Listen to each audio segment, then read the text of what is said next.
Pertanyaan berikut datang dari Bapak Sahat Pasaribu.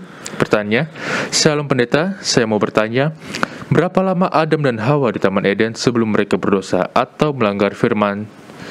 Saya ulangi, atau melanggar perintah Allah. Silakan Pendeta. Ini betul-betul kita tidak tahu berapa lama, tapi coba kita lihat beberapa keadaan atau cerita yang terjadi di dalam Taman Eden. Setelah Tuhan Allah menjadikan Adam dan Hawa, maka Kejadian 1 ayat yang ke-28 berkata, Allah memberkati mereka, lalu Allah berfirman kepada mereka, beranak cuculah dan bertambah banyak, penuhilah bumi dan taklukkanlah itu. Ini perintah diberikan kepada Adam dan Hawa, bukan setelah mereka jatuh dalam dosa. Artinya waktu Tuhan Allah menjadikan Adam dan Hawa, rencananya bukan hanya dunia ini akan diisi hanya oleh Adam dan Hawa saja selama-lamanya. Makanya dia katakan kepada Adam dan Hawa, beranak cuculah dan bertambah banyak, penuhilah bumi. Tetapi sampai Adam dan Hawa, menurut cerita di Kejadian pasal 3, sampai mereka dikeluarkan dari Taman Eden, mereka belum punya anak.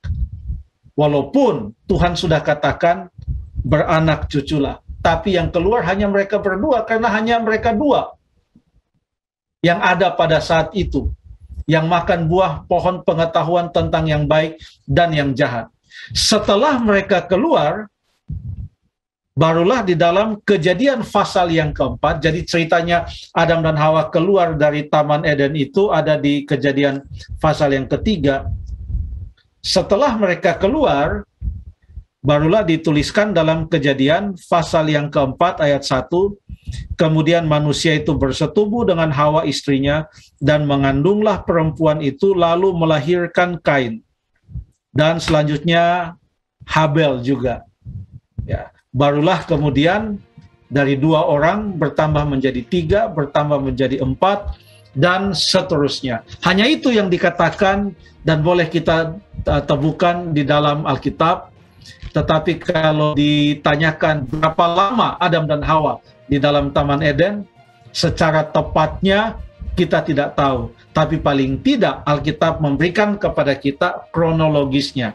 Sejak Adam dan Hawa diciptakan, mereka kemudian dipersatukan sebagai suami istri, mereka mendapatkan perintah beranak cuculah, ya. Dan luar biasanya di dalam Kejadian 1 ayat 28, saya harus sebutkan ini, Kejadian 1 ayat 28 mengatakan Allah memberkati mereka, lalu berfirman kepada mereka, beranak cuculah. Jadi konsep Alkitab itu bukan beranak cucu dulu baru kemudian diberkati, tapi diberkati Allah dulu, baru kemudian beranak cucu. Jadi kronologisnya sangat jelas di sana, urut-urutannya.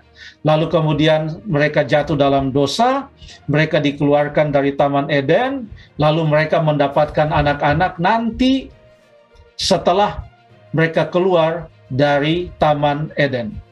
Oke, hanya itu yang boleh kita tahu. Terima kasih.